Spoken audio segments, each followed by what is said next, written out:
성경 말씀을 봉독하겠습니다. 요한복음 15장 16절부터 17절까지의 말씀입니다.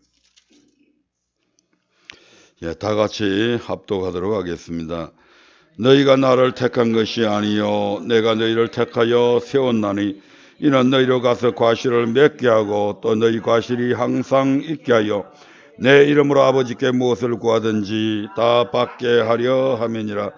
내가 이것을 너희에게 명함은 너희로 서로 사랑하게 하려 함이로라. 아멘. 다음 주가 추수감사주일입니다. 이날은 한 해 동안 하나님의 은혜로 거둔 열매에 대해서 감사와 영광을 돌리는 날입니다. 봄에 씨앗을 뿌리는 것은 가을에 열매를 거두기 위함입니다. 마찬가지로 하나님께서 우리를 택하시고 우리에게 말씀의 씨앗을 뿌리는 것도 우리 하나님의 입장에서 그 씨앗이 자라 30배, 60배, 100배의 결실을 거두기 위함입니다. 이게 하나님의 목표죠. 이 땅의 농부의 목표는 땅의 열매를 거두기 위한 것이지만 우리 하나님의 목표는 당신의 백성들이 30배, 60배, 100배의 아름다운 사랑의 열매들을 맺어서 하나님께 영광 돌리게 하는 데 있는 줄로 믿습니다. 그렇다면 하나님께서 저와 여러분을 통해 가장 거두기 원하시는 열매는 무엇일까요? 마태복음 22장 37절부터 40절에 보면 어떤 율법사의 질문과 그에 대한 주님의 답변 내용이 나와 있습니다. 그것을 통해서 우리 하나님께서 우리를 통해 거두시기 원하는 열매가 무엇인지 알아보도록 하겠습니다. 마태복음 22장 37절부터 40절입니다. 같이 합독하시겠습니다. 예수께서 가라사대 내 마음을 다하고 목숨을 다하고 뜻을 다하여 주 너희 하나님을 사랑하라 하셨으니 이것이 크고 첫째 되는 계명이요 둘째는 그와 같으니 내 이웃을 내 몸과 같이 사랑하라 하셨으니 이 두 계명이 온 율법과 선지자의 강령이니라. 또한 사도 바울도 로마서에서 로마 교회에 편지하기를 피차 사랑의 빛 외에는 아무 빛도 지지 말라. 남을 사랑하는 자는 율법을 다 이루었느니라고 말씀하고 있습니다. 그래서 그 사랑의 내용들이 구체적으로 간음하지 말라, 살인하지 말라, 도적질하지 말라, 탐내지 말라 한 것과 그 외에 다른 계명이 있을지라도 내 자신을 내 이웃을 내 자신과 같이 사랑하라 하신 말씀 가운데 다 들었느니라. 사랑은 이웃에게 악을 행치 아니하나니 그러므로 사랑은 율법의 완성이니라고 말씀을 하셨습니다. 사랑하는 것 안에 이 모든 것이 다 들어있다 이 말이죠. 사랑하는 것 안에 이웃에게 악을 행치 아니한 이 모든 것들도 다 포함이 되어져 있는 겁니다.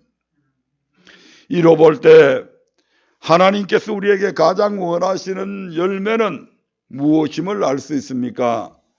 바로 사랑의 열매임이 틀림이 없습니다. 그래서 오늘은 사랑의 과실이 항상 있게 하라는 제목으로 우리가 맺어야 할 사랑의 열매는 구체적으로 어떤 것들이 있으며 그와 같은 사랑의 열매를 맺으면 어떤 복을 받게 되는지 말씀을 통해 살펴보고 은혜 받기를 원합니다.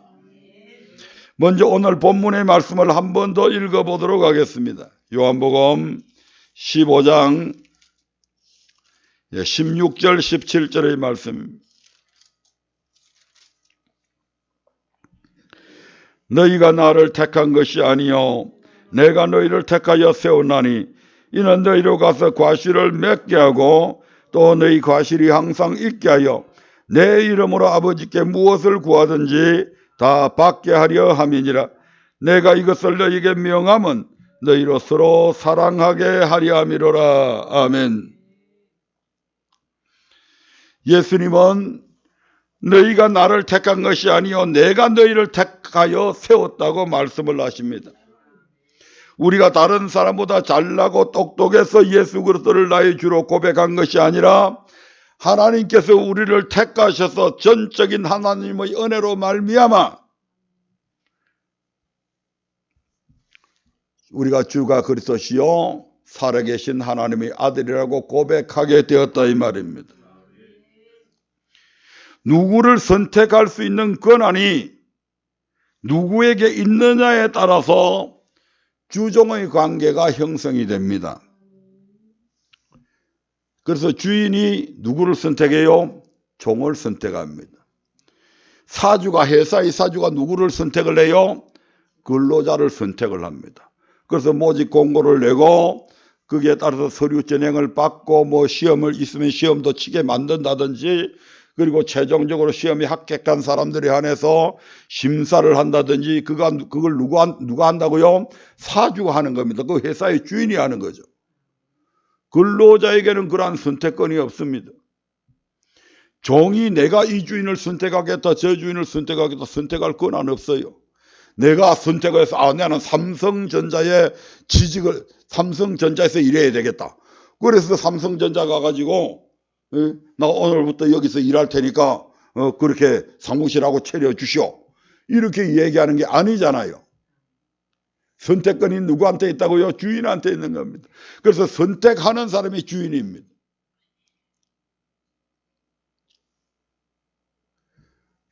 그래서 하나님께서 여기서 오늘 우리가 본문에 보니까 너희가 나를 택한 것이 아니요 내가 너희를 택했다고 하는 것은 하나님이 우리의 주인이다 이 말입니다. 우리는 택함 받은 자에 불과합니다.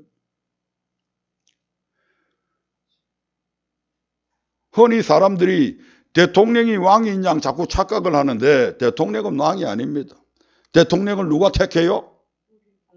국민이 택하잖아요. 선택권이 국민한테 있는 것이죠. 국회의원을 누가 택해요? 국민이 택하잖아요. 그 대통령의 밑에 있는 모든 관료들은 그래서 택한 사람을 섬겨야 되는 겁니다. 그래서 대통령은 국민을 섬겨야 되고 거기에 대통령 밑에 있는 모든 공직자들도 국민을 섬기기 위해서 그 자리에 다 있는 겁니다. 국회의원들도 거기에 가서 뭐 국민을 지배하고 내가 국회의원에게 어깨에 폼 잡으라고 힘주라고 그 직을 맡겨놓은 것이 아니고 그걸 통해서 국민을 섬기라고 그걸 국민들이 선택을 한 겁니다. 왜? 국민이 주인이니까.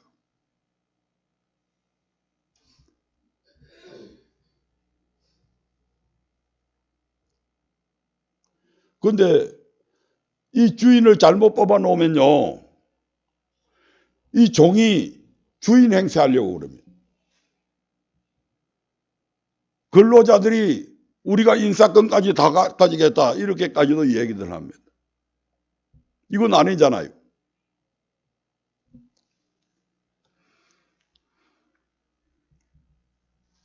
너희가 나를 택한 것이 아니요 내가 너희를 택하여 세웠다.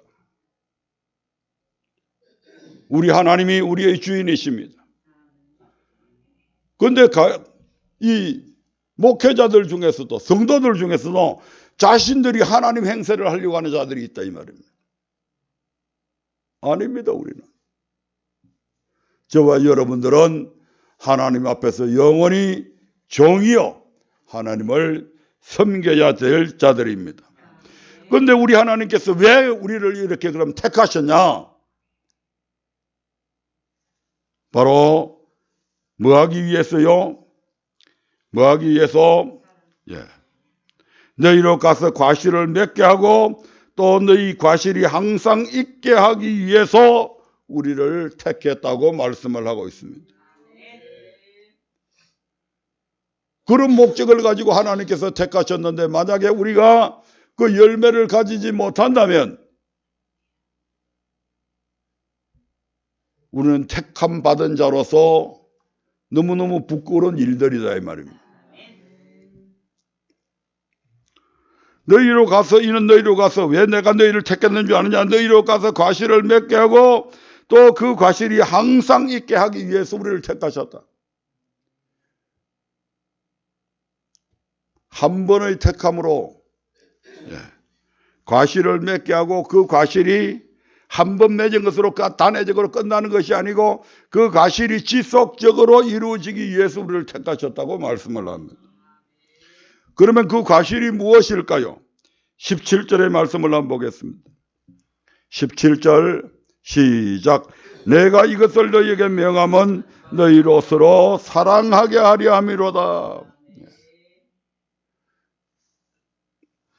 하나님께서 우리에게 요구하시는 과실이 16절과 17절을 연결해서 보니까 그 과실은 다른 과실이 아닌 바로 사랑의 과실임을 알 수가 있습니다. 하나님을 사랑하고 우리가 우리 이웃과의 관계 속에서 서로 사랑하는 것, 이것이 바로 하나님께서 우리에게 원하시는 과실이다 이 말입니다. 이 말씀이 무슨 말씀입니까? 하나님께서 우리를 택하셔서 사랑의 과실을 요구하시는데 우리에게는, 우리 스스로에게는, 타락한 인간들에게는 이러한 사랑하는 마음이 없습니다.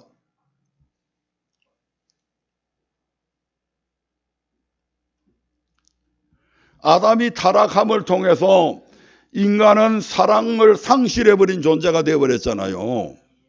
그래서 어떻게 됩니까? 자기 중심적입니다. 무조건.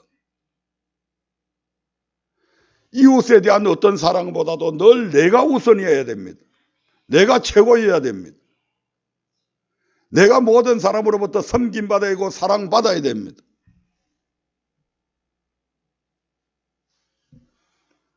이게 타락한 인간의 본성은 결코 남을 위해서 어떻게 희생을 한다거나 이런 거 없다 이 말입니다. 인간의 본성은 사랑할 수 없는 존재로 바뀌어져 버렸습니다. 자기 중심적입니다. 따라서 누군가 사랑할 수 있게 해주지 않으면 내가 너를 사랑한다는 것은 불가능한 일이다 이 말입니다. 그래서 주님께서 이 사랑하는 마음을 우리에게 주시지 아니하면 결단코 우리는 남을 사랑할 수가 없습니다. 말이 좀 어렵습니까? 아니죠. 우리 스스로는 사랑을 못한다 이 말입니다. 그런데 하나님은 분명히 여기서 우리를 택한 목적이 서로 사랑하게 하기 위해서, 사랑을 과실 맺게 하기 위해서 우리를 택했다고 그랬잖아요. 우리 하나님은 결단코 우리가 할 수 없는 일을 우리에게 명하신 적이 없습니다. 우리가 할 수 없을 때는 우리에게 없으면 우리 하나님께서 그것을 주게 해줘서 할 수 있게 만들어 주신다 이 말입니다. 그래서 우리 하나님께서 내가 너희를 택한, 너희가 나를 택한 것이 아니라 내가 너희를 택하여서 목사도 세우고 교회 장로로 세우고 권사로 세우고 교회 성도로 세운 그 목적이 사랑의 과실을 맺기 위함인데, 이건 너희들 스스로 맺을 수 없다는 것을 우리 하나님은 너무 잘 아시고 계시잖아요. 그래서 우리 하나님께서는, 그래서 저와 여러분들은 이런 경험을 다 했을 겁니다. 하나님의 사랑을 알고 예수를 주로 고백했을 때 우리의 마음속에 교회를 사랑하게 되고 주의 종을 사랑하게 되고 용서하지 못했던 형제들을 용서하게 되고 내 이웃의 잘못을 이해하고 덮어주는 등 사랑의 열매들을 다 경험했을 줄로 압니다. 왜 그럴까요? 다음 성경을 찾아보겠습니다. 요한일서 4장 16절입니다. 시작. 하나님이 우리를 사랑하시는 사랑을 우리가 알고 믿었노니 하나님은 사랑이시라. 사랑 안에 거하는 자는 하나님 안에 거하고 하나님도 그 안에 거하시느니라. 여기에서 안다는 말은 지식적으로 아는 것이 아니라 체험적으로 아는 것을 의미합니다. 하나님께서 우리를 사랑하신 그 사랑을 우리가 체험적으로 알고 체험하고 예수를 하나님의 아들로 비로소 믿게 되었다 이 말이죠. 그러면 우리가 어떻게 하나님의 사랑을 체험할 수 있는가? 내가 막 힘쓰고 애써야 되는가? 아니라는 얘기죠. 로마서 5장 5절의 말씀을 한번 보겠습니다. 로마서 5장 5절입니다. 소망이 우리에게 부끄럽게 아니함은 우리에게 주신 성령으로 말미암아 하나님의 사랑이 우리 마음에 부음바 됨이니. 아멘. 하나님께서 성령으로 말미암아 하나님의 사랑을 우리 마음에 부어 주심으로 우리가 체험했다 이 말입니다. 우리가 어떻게 지각이 다른 사람보다 뛰어나서 하나님의 사랑을 알게 된 것이 아니라는 얘기죠. 우리가 남보다 더 높은 어떤 IQ나 어떤 감성을 가졌기 때문에 아닙니다. 우리의 IQ나 EQ하고 전혀 상관이 없다 이 말입니다. 하나님께서 성령으로 말미암아 하나님의 사랑을 우리 마음에 부어 주심으로 우리가 그 사랑을 체험했어요. 바다를 먹물 삼아도 다 기록할 수 없는 그 엄청난 하나님의 사랑이 저와 여러분의 마음속에 물 밀듯이 밀려오는, 그래서 세상의 그 어떤 것과도 바꿀 수 없는, 교회를 위해서, 하나님을 위해서, 성도를 위해서 내 생명까지도 드리겠다고 하는 고백들이 그래서 나오잖아요. 그래서 이 신앙 고백할 때 많은 사람들이 주의 종이 되겠노라고 선도 하고 그렇게 하잖아요.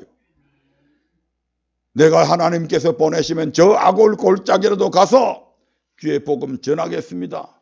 많은 사람들이 이때 하나님의 사랑을, 엄청난 그 사랑을 경험하게 될 때 많은 사람들이 선을 하게 되는 그런 것들을 보게 되잖아요. 하나님께서 성령으로 말미암아 하나님의 사랑을 우리 마음에 부어주심으로, 그래서 조금 전에 읽었던 요한일서 4장 16절에서 하나님이 우리를 사랑하시는 사랑을 우리가 알고 믿었노니 하나님은 사랑이시라. 사랑 안에 거하는 자는 하나님 안에 거하고 하나님도 그 안에 거한다고 말씀하고 있습니다. 성령으로 말미암아 우리 안에 하나님의 사랑이 부음받아서 우리가 하나님의 사랑을 알고 예수를 하나님의 아들로 믿게 된다는 것이죠. 뿐만 아니라 이때 부어주신 하나님의 사랑으로 우리는 조금 전에 말씀드렸듯이 교회를 사랑하고 주의 종을 사랑하고 이웃을 사랑하는 등 비로소 사랑의 열매를 맺게 됩니다. 성경은 이 사랑과 그 열매를 가리켜서 처음 사랑과 처음 행위라고 말씀하고 있고, 이 처음 사랑을 버리지 말고 처음 행위를 가지라고 말씀합니다. 그런데 실질적으로 지금 우리의 삶의 형편과 모습들을 보면 이 사랑을 계시록 2장에서 에베소서에서 말씀하셨던 이 사랑을 다 거의 대부분의 사람들이 다 지금 잃어버렸다 이 말이죠. 너희가 어디에서 떨어진 것을, 어디에서 잃어버렸는가를 다시 생각해서 이제 다시 그것을 회복하라고 말씀하고 있습니다. 회복해서 주님께서 우리를 택하신 목적이 사랑의 열매를 맺고 어떻게 하라고요? 그 가실이, 그 사랑의 열매가 지속적으로 맺어지게 하라고 그랬잖아요. 그런데 이제는 다 잃어버렸어. 그래서 이 부분에서 우리는 철저하게 회개하고 돌이켜서 이제는 하나님께서 그냥 부어 안 주십니다. 우리가 신명기 30장 2절부터 6절의 말씀에 보면 이제부터는 어떻게 해야 된다고요? 우리가 철저하게 회개하고 돌이켜서 하나님의 말씀에 억지로라도 먼저 순종하는 모습들이 있어야 됩니다. 그렇게 할 때 하나님께서 다시 마음을 돌이켜서 우리의 마음속에 처음 주셨던 그 사랑을 우리의 마음속에 다시 부어주신다 이 말입니다. 그게 신명기 30장 2절부터 6절에 나와 있는 말씀들이잖아요.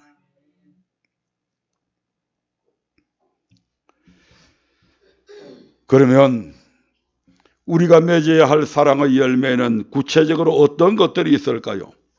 앞서 잠시 말씀드렸듯이 하나님께서 우리에게 요구하시는 사랑은 크게 두 가지로 요약할 수가 있습니다.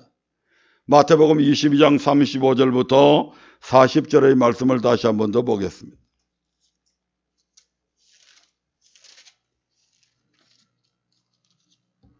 35절부터 봅니다. 시작. 그 중에 한 율법사가 예수를 시험하여 묻되 선생님이여 율법 중에 어느 계명이 크니까? 예수께서 가라사대 내 마음을 다하고 목숨을 다하고 뜻을 다하여 주 너희 하나님을 사랑하라 하셨으니 이것이 크고 첫째 되는 계명이요 둘째는 그와 같으니 내 이웃을 내 몸과 같이 사랑하라 하셨으니 이 두 계명이 온 율법과 선지자의 강령이니라. 아멘. 율법 중에 어느 계명이 크니까라는 한 율법사의 물음에 예수님은 내 마음을 다하고 목숨을 다하고 뜻을 다하여 주 너희 하나님을 사랑하라는 계명과 내 이웃을 내 몸과 같이 사랑하라는 두 계명이 온 율법과 선지자의 강령이라고 요약해서 말씀을 해주셨습니다. 이로써 우리가 맺어야 될 사랑의 열매는 하나님을 사랑하는 열매와 이웃을 사랑하는 열매임을 알 수가 있다 이 말입니다. 그러면 구체적으로 어떻게 하는 것이 하나님을 사랑하고 이웃을 사랑하는 것일까요? 그 첫 번째가 바로 교회를 사랑하는 것이 하나님을 사랑하시는 거라 이 말입니다. 성전에는 누구의 이름이 있다고요? 여호와의 이름이 있는 곳입니다. 여호와의 눈과 마음이 있는 곳이 성전이라고 그렇게 말씀을 하고 있습니다. 또한 주께서 영원히 거할 처소로 가리켜서 성전이라고 말씀하고 있습니다. 또한 신약에 와서 하나님은 그리스도의 피로 교회를 세우셨다고 사도행전 20장에서 그렇게 말씀을 합니다. 그러므로 교회를 사랑하는 것이 곧 하나님을 사랑하는 것이다 이 말입니다. 하나님은 유월절 어린 양의 피로 이스라엘 백성을 죽음에서 구원해내시고 그들을 강야로 이끌어내서 교회를 세우게 하셨듯이 유월절 어린 양 대신 예수 그리스도의 피적 생명으로 우리 대신 죽음에 그 피를 내어주고 그리고 우리를 살리셔서 하나의 공동체로 만들었습니다. 크리스찬 공동체죠. 이 크리스찬 공동체를 우리 하나님께서 어디로 이끄셨다고요? 교회라고 하는 것으로 이끄셔서 이곳에서 하나님을 섬기게 만들고 이곳에서 사랑하게 만들고 그렇게 해서 하나님께 예배드리게 하는 처소로서 또 기도하는 처소로서 이 교회를 세우셨습니다. 그래서 하나님의 이름이 있는 그곳 이곳 하나님께 예배드리는 이곳에서 이 교회를 사랑하는 것이 바로 하나님을 사랑하는 것이다 이 말입니다. 그러면 구체적으로 어떻게 하는 것이 교회를 사랑하는 것일까요? 첫 번째로 하나님의 집에 양식을 채우는 것입니다. 말라기서 3장 10절의 말씀을 한번 보겠습니다. 말라기 3장 10절입니다. 시작. 만군의 여호와가 이르노라 너희의 온전한 11조를 창고에 들여 나의 집에 양식이 있게 하고 그것으로 나를 시험하여 내가 하늘 문을 열고 너희에게 복을 쌓을 것이 없도록 붙지 아니하나 보라. 아멘. 하나님의 집에 온전한 11조를 들어서 양식이 있게 하고 우리 모두는 하나님의 교회에서 한 공동체입니다. 가족들입니다. 가족의 구성원들이라 이 말이죠. 그러면 그 집에는 부자도 있고 가난한 사람도 있고 돈 많이 버는 아들도 있고 돈 적게 버는 아들도 있고 이제 학교 다니는 애들도 있고 아멘. 그 가정이 제대로 꾸려 나가려면 큰아들이 돈 벌었다 해서 이건 내 돈이야. 적은 아들은 이건 내 돈이야 하고 전부 다 자기 몫만 챙긴다면 그 가족이 올바른 가족, 건전한 가족으로서 그게 성장되겠냐고요.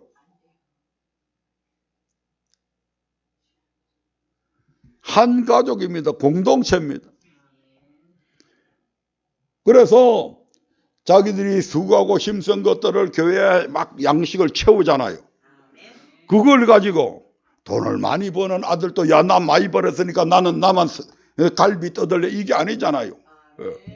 같이 다 한 상에서 밥 먹고 한 상에서 서로 나누듯이 우리 하나님은 우리가 그런 사랑으로 서로 하나의 공동체로서 교회 안에서 그렇게 살아가기를 원한다 이 말입니다.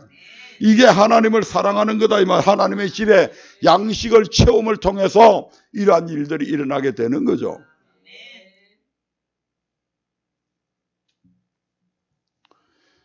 그러면 이렇게 하면 그냥 내 빼 빠지게 일해가지고 내가 제일 많이 벌었는데 교회 안에 이렇게 하다 보면 나만 가난뱅이 되는 거 아니야? 아니다 이 말입니다. 우리 아버지는 결코 그것을 그냥 덮어두고 그렇게 하시는 분이 아니다 이 말입니다. 아멘. 많이 심은 자들에게는 우리 하나님께서 많이 거두게 하십니다. 월급을 많이 받아가지고 가족을 위해서, 가정을 위해서 전부 다 쏟아붓는 그 아들을 보고 우리 하나님께서는 저 녀석은 됐다. 저 녀석 같으면 내 물질을 마음대로 맡겨도 되겠구나. 아멘.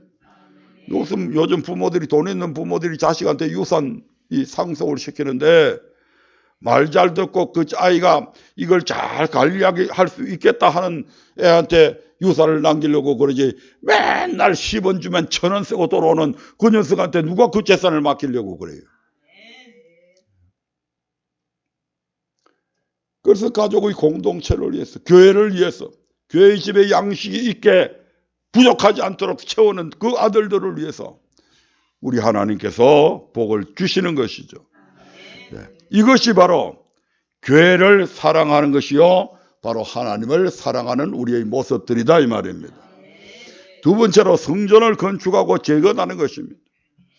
하나님은 이스라엘 백성을 애굽에서 구원하여 내실 때 남녀노소는 물론 애굽 사람의 은금 패물과 의복을 취하여 가지고 나오게 하셨습니다. 그리고 그것으로 가장 먼저 하나님께서 거하실 성소를 짓게 하셨습니다. 출애굽기 25장 1절부터 8절의 말씀을 한번 보겠습니다. 같이 읽겠습니다. 시작.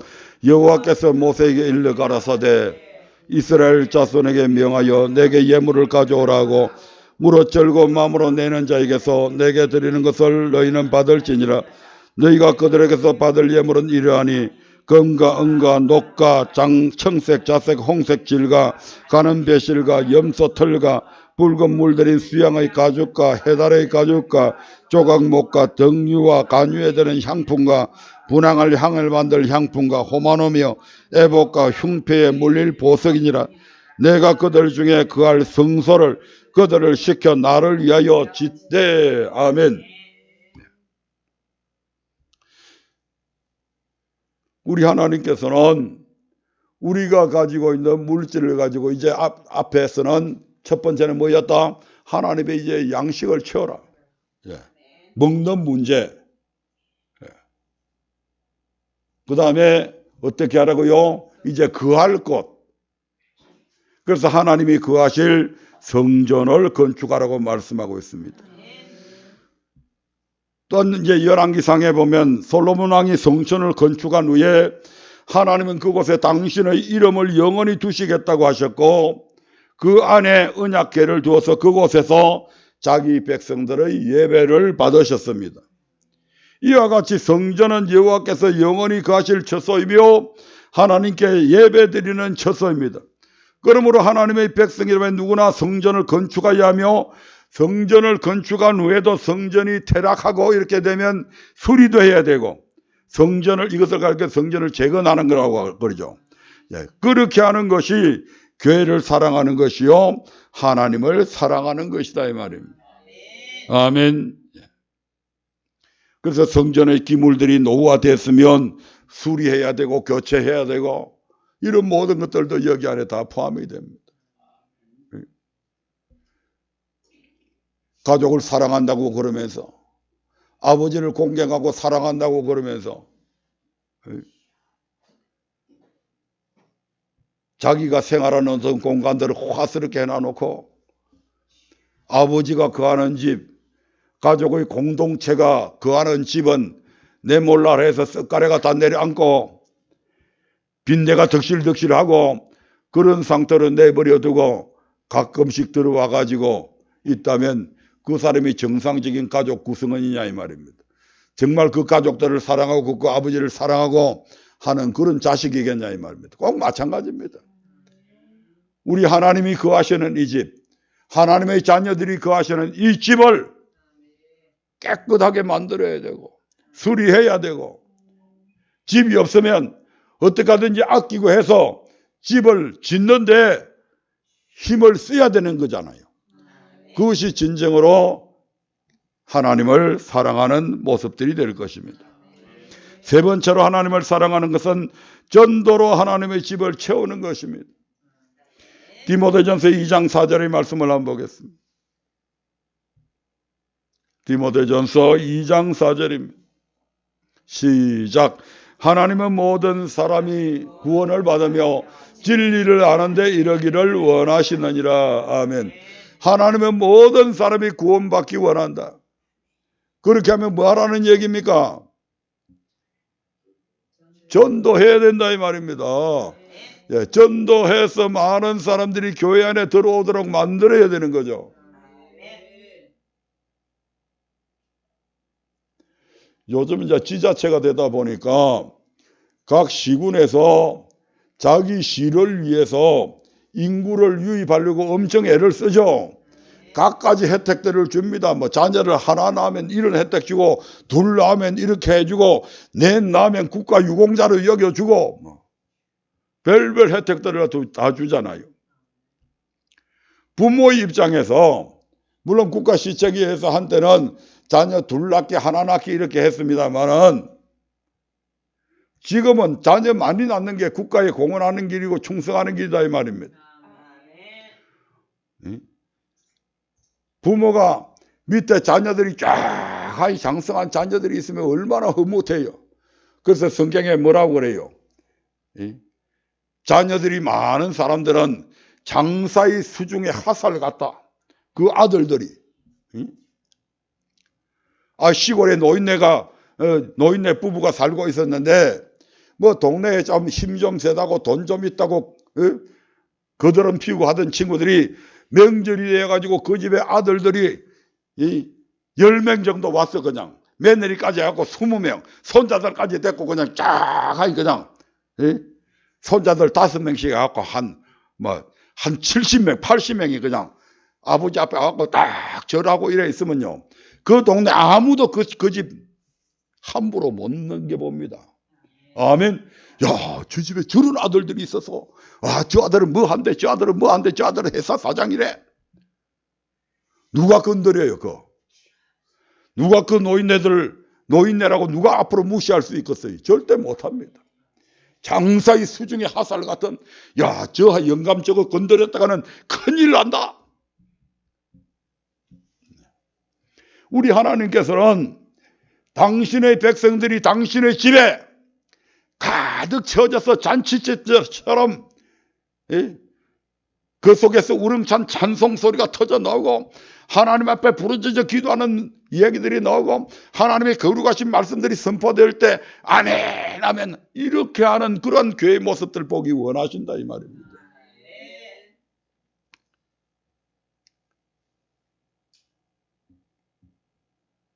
그렇다고 적은 교회다 뭐 그렇게 해서 하나님은 무시하지는 않습니다. 많은 성도들만 많다고 해서 하나님께서는 또 기뻐하시는 것은 아닙니다. 그 자녀들이 그 성도들이 정말 하나님의 말씀을 잘 순종하는 자녀들이 그렇게 많으면 하나님께서 좋아하시는 것이지. 아멘.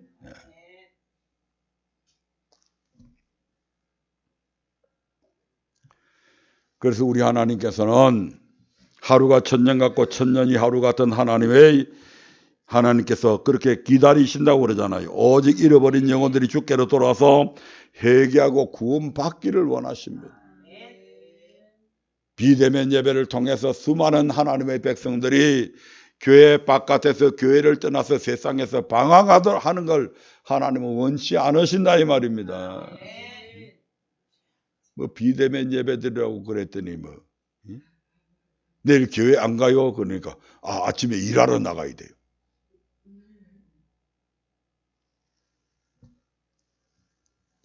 참으로 하나님께서 기뻐하시겠다.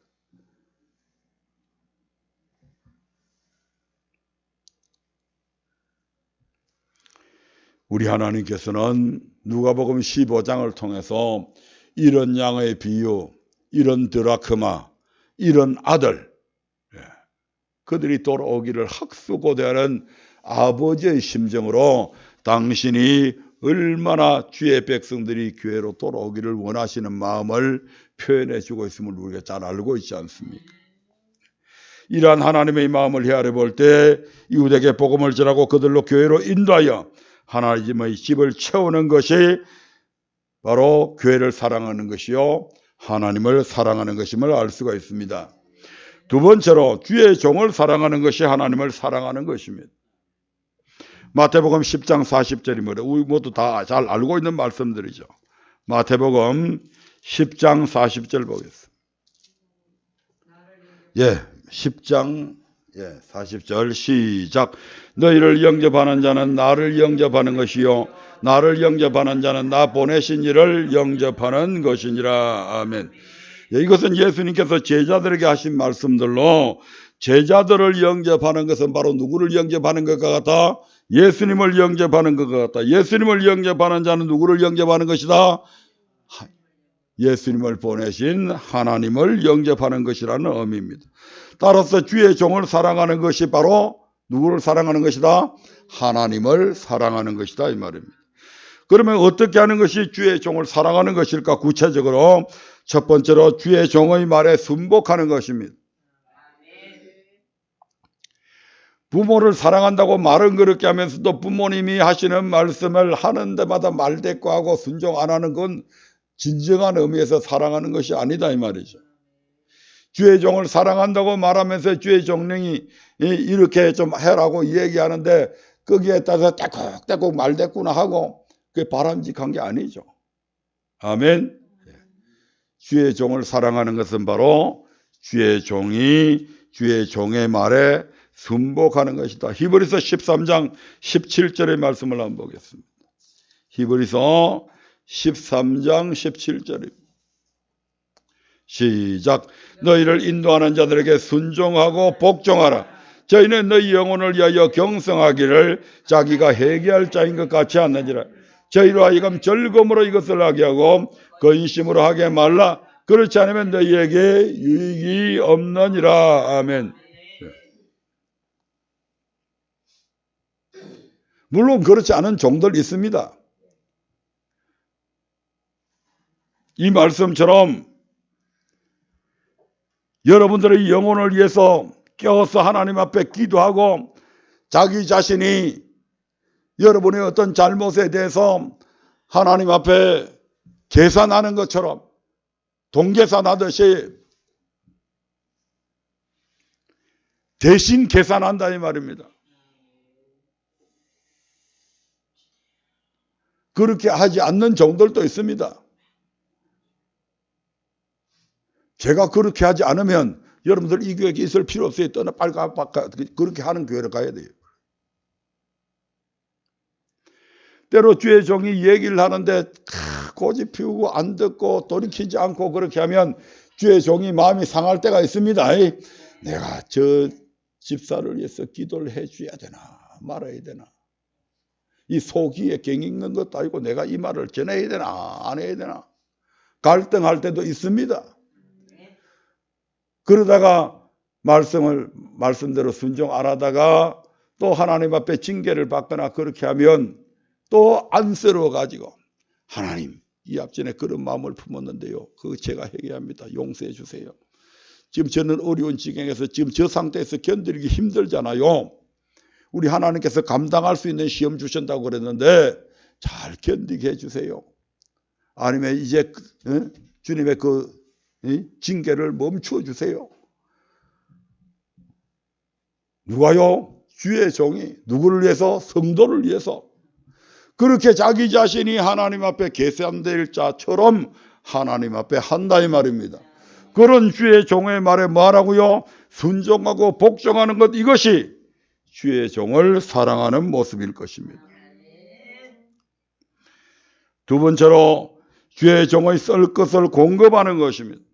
빌립보서 4장 18절에는 사도 바울이 이런 기록의 말씀들이 있습니다. 빌립보서 4장 18절입니다.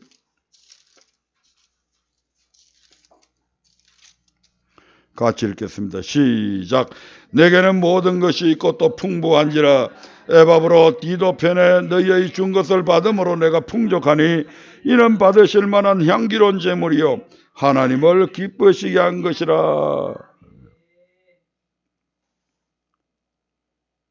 빌립보 교인들이 이미 이제 자기 교회는 안 있고 다른 데로 로마의 감옥에 가 있는 그런 바울을 위해서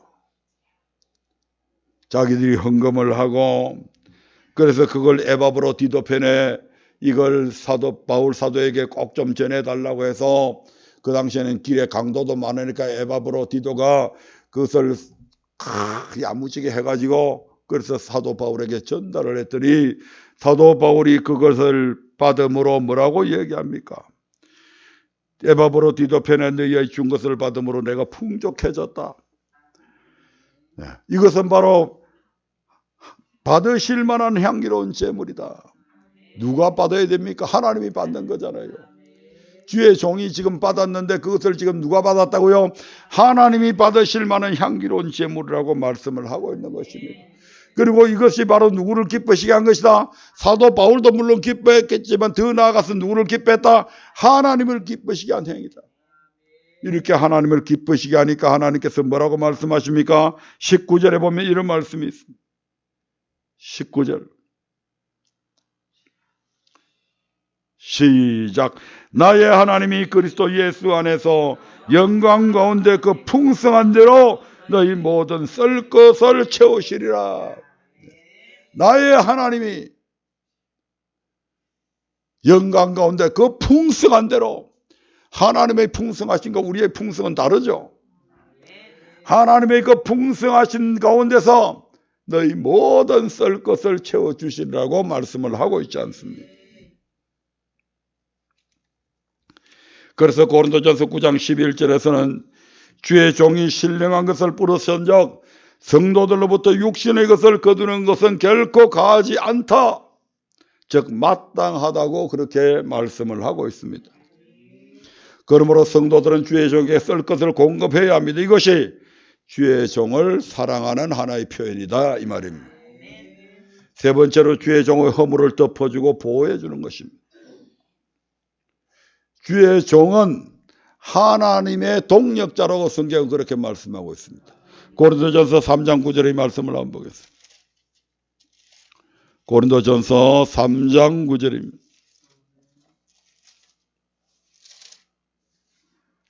시작. 우리는 하나님의 동력자들이요 너희는 하나님의 밭이요 하나님의 집이니라. 아멘.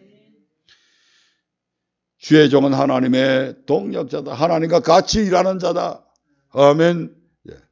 그래서 하나님께서 그 주의 종의 오른손을, 우리 하나님께서는 그 오른손으로 주의 종을 붙잡고 계신다 이렇게 말씀하고 있죠.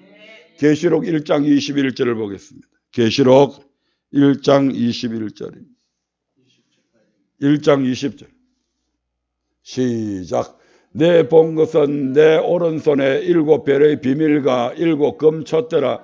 7별은 7교회의 사자요 7촛대는 7교회니라. 아멘.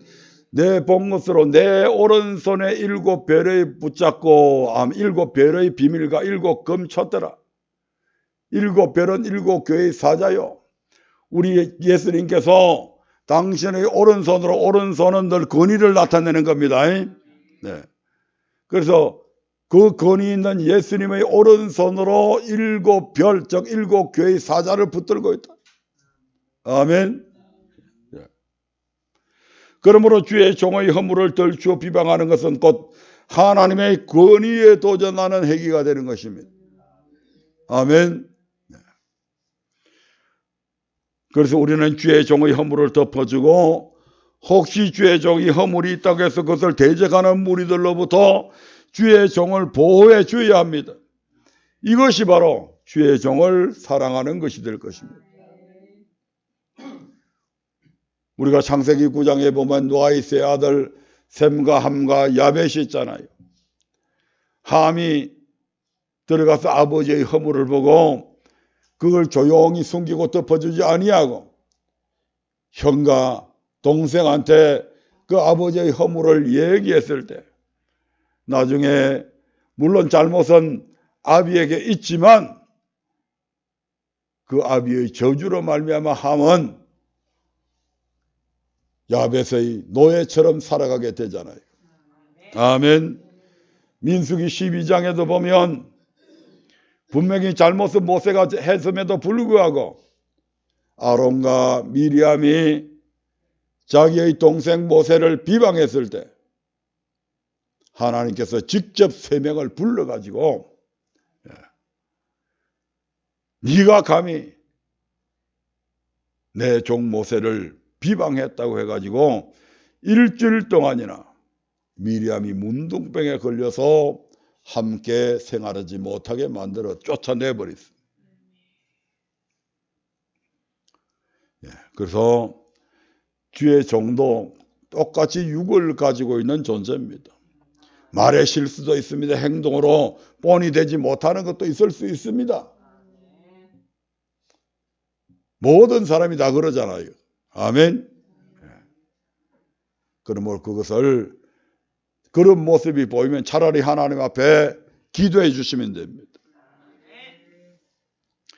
마지막으로 세 번째, 이웃을 사랑하는 것이 바로 하나님을 사랑하는 것입니다. 예수님은 마태복음 25장 31절부터 46절에서 양과 염소의 비유를 통해서 이런 말씀을 해주시죠. 마태복음 25장 40절 봅니다.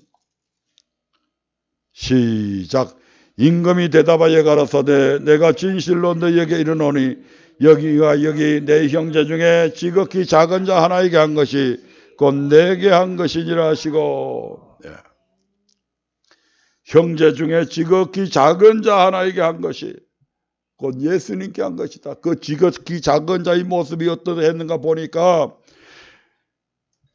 먹을 것이 없어서 줄였고 마실 것이 없어서 목말라 했고 떠돌이처럼 나그네 되었고 옷을 제대로 입지 못해서 벗었고 치료비가 제대로 없어서 병들었을 때에 치료 제대로 받을 수 없었고 물론 범법을 저질러서 옥에 갇힌 그런 자들이 바로 적은 자의 모습들임을 주님은 여기서 말씀하고 있습니다. 대부분의 사람들이 이런 사람들을 혐오하죠. 외면하죠. 혹시 도와주라고 부탁하지 않을까 부담감을 가집니다. 그런데 그것이 바로 주님의 모습일 수 있다 이 말이죠. 그 속에 주님이 그러한 모습으로 있을 수 있다는 얘기입니다. 그리고 그들에게 한 것이 바로 누구에게 한 것이다? 예수님께 한 것이다. 내가 너한테 돈을 맡아 관리하는 청지기로 맡긴 이유가 뭔지 아느냐? 이런 사람들한테 말하고 나눠주라고 도와주라고. 그래서 내가 너한테 청지기 돈을 맡은 청지기로 내가 세우지 않았냐? 누가복음 16장에서 그렇게 말씀하시잖아요. 그런데 양의 모습들은 바로 일하고 가난하고 소외되고 병들고 옥에 갇히고 목마르고 줄인 자들에게 먹을 것을 주었고 옷을 주었고 옥에 있는 자들을 위로해서 영치금이라도 얼마씩 드리고 이런 거 했다 이 말이죠. 근데 왼편에 있는 자들 염소는 어떤 자들이냐? 45절 보면 시작. 이에 임금이 대답하여 가라사대 내가 진실로 너희에게 이르노니 이 지극히 작은 자 하나에게 하지 아니한 것이 곧 내게 하지 아니한 것이니라. 그러면 어떻게 하는 것이 이웃을 사랑하는 것일까요? 구체적으로 가난한 이웃에게 쓸 것을 나누어 주는 것입니다. 위의 말씀에서 알 수 있듯이 가난하고 소외된 이웃을 돌아보고 그들의 쓸 것을 공급해 주는 것이 바로 이웃을 사랑하는 것이 될 것입니다. 그래서 요한 1서 3장 17절 18절에서는 이런 말씀이 있습니다. 요한 1서 3장 17절 18절입니다. 시작. 누가 이 세상 재물을 가지고 형제의 궁핍함을 보고도 도와줄 마음을 막으면 하나님의 사랑이 어찌 그 속에 거할까 보냐. 자녀들아 우리가 말과 혀로만 사랑하지 말고 오직 행함과 진실함으로 하자. 말만 하지 마라 이 말입니다. 야고보서에는 보면 뭐라고 이야기합니까? 야 겨울에 추운데 두껍게 덥게 해라. 야, 네 얼굴이 왜 그래? 뭐 영양실 조그만 맛있는 거 사 먹어 돈 아끼지 말고 그렇게 말만 하지 마라 이 말입니다. 그 사람이 먹기 싫어서 안 먹은 게 아니다 이 말이죠. 입기 싫어서 옷 안 입고 다니는 거 아니다 이 말이죠. 없어서 옷이 없어서 못 입고 다니고 먹을 것이 없어서 굶고 있는데 그 사람한테 그런 말이 무슨 소용이 있냐 이 말이죠. 그래서 말과 혀로만 사랑하지 마라. 행함과 진실함으로 해라. 지금 이렇게 말씀하고 있는 거잖아요. 이런 사람들이 바로 우리의 이웃이라고 예수님께서는 누가복음 10장에서 강도 맞는 자와 같이, 강도 만난 자, 자신의 물질을 빼앗겨버리고 마신 물도 뺏겨버리고 돈도 뺏겨버리고 그래서 가난하게 되고 목말라 하고 줄이고 옷도 뺏겨버리고 그래서 헐벗고 있는 그들을 주막에 데려다가 먹여주고 입혀주고 한 그 선한 사마리아인, 바로 선한 사마리아에게서 그들이 바로 그의 이웃이었다 이 말이죠. 아멘. 이런 사람들이 오늘 우리 주변에 많이 있습니다. 물론 여러분의 행편이 도울 행편이 못돼서 그럴 수도 있지만, 또 그러한 이웃들 중에서 먼저 교회 안에 그러한 어려움이 있는 분들이 있으면 먼저 교회 안에 있는 이웃들에게 그렇게 해야 될 것입니다. 두 번째로 이웃의 잘못을 용서해 주는 것이, 이웃의 잘못을 뭐 해주는 것이? 용서해 주는 것이 바로 이웃을 사랑하는 것입니다. 베드로전서 4장 8절을 보겠습니다. 베드로전서 4장 8절입니다. 시작. 무엇보다도 열심으로 서로 사랑할지니 사랑은 허다한 죄를 덮느니라. 아멘. 너희들이 서로 사랑해야 되는데 뭐하라고요? 그 사랑은 바로 허다한 죄를 덮는 사랑이다. 아멘. 이웃을 사랑한다면 그의 죄를 덮어줘야 한다는 것입니다. 따라서 이웃의 잘못을 용서해 주는 것이 곧 이웃을 사랑하는 것입니다. 교회 안에는 여러 부류의 사람들이 있습니다. 장점을 가진 사람들도 있고 모든 사람에게는 장점이 있는 반면에 단점이 있습니다. 본받을 것이 있는 반면에 본받지 말아야 될 것이 있습니다. 아멘. 근데 그 단점을 바라보고 잘못을 바라보고 아무개한테 가서 이렇고 아무개가 이랬단다 저랬단다 이 하지 마라 이 말입니다. 그런 말.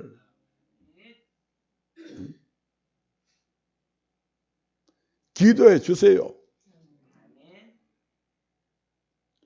오늘 아무개 집사님이 아무개 성도님이 하나님 이런 모습을 제가 봤어요. 하나님 그러면 안 되잖아요.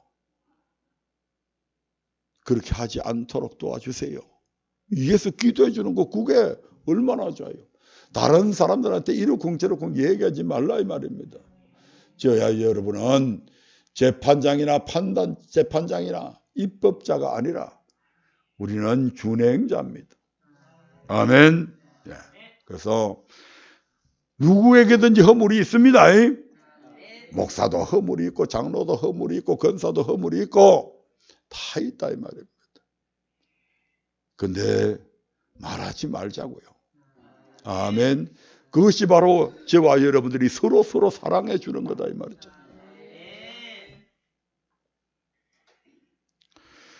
오늘 본문에서 말씀하신 것처럼 예수님께서 우리를 택하고 구원하신 목적이 바로 이 같은 사랑의 열매를 맺고 그 열매가 항상 있게 하기 위함이다.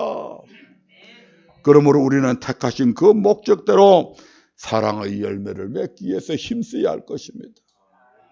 그래서 금년 추수감사절에는 정말 이런 아름다운 사랑의 모습들을 우리 하나님 앞에 더욱더 많이 나타내 보여주시면 참 좋겠습니다. 그렇다면 이 사랑의 과실을 항상 맺기 위해서 우리는 어떻게 해야 할까? 이 말씀은 다음 주에 말씀드리도록 하겠습니다.